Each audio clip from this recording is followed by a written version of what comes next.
Okay nga oras mga kasangkayan, televiewers, followers.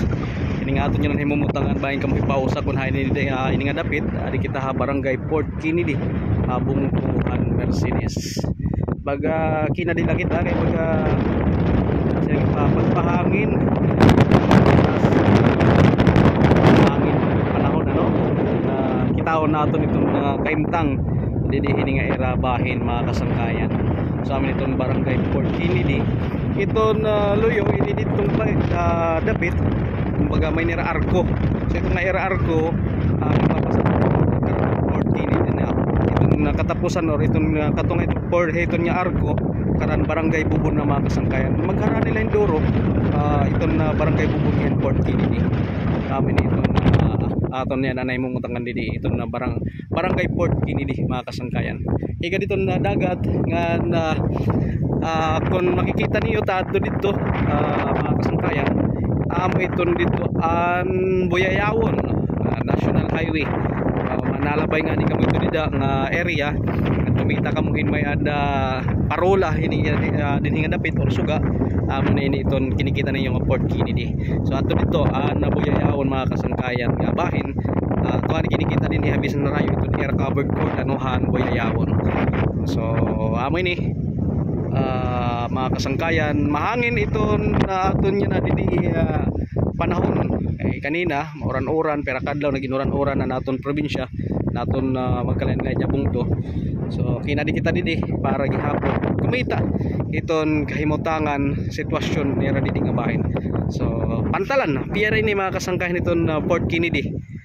May dahil na history nila din kung kaya no gintawag ini nga Port Kennedy mga televiewers and followers han aton G1 News TV kan sugad man han aton bago nga G1 News and Entertainment TV mga kabarangay mga ikasiko taga-isti. So amo ini mga kasangkayan no. So by the way please like and support iton aton new FB page and G1 News and Entertainment TV. Magpapakita kita ng mga videos magkalain-lain nga dapit nga aton maabutan aton makakatuan para gihapon updated na aton mga taga dinhi aton nga dapit iton kahimtang.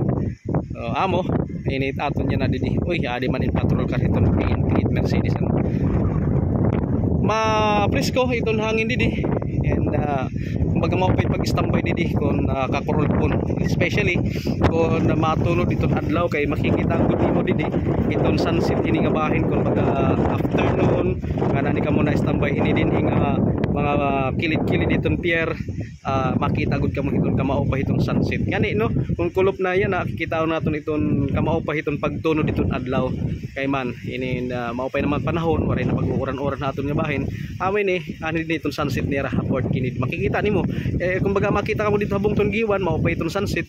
So din naman I'm sure kung ani ka mga bahin makita gyapon kamo itong kamao pa itong sunset din may barangay Port Kennedy mga kasangkayan. So adin ni rest tambayan pwede kita didi tambay ano kung baga kulop kan magpapahangin kita nga bahin din barangay Port Kennedy.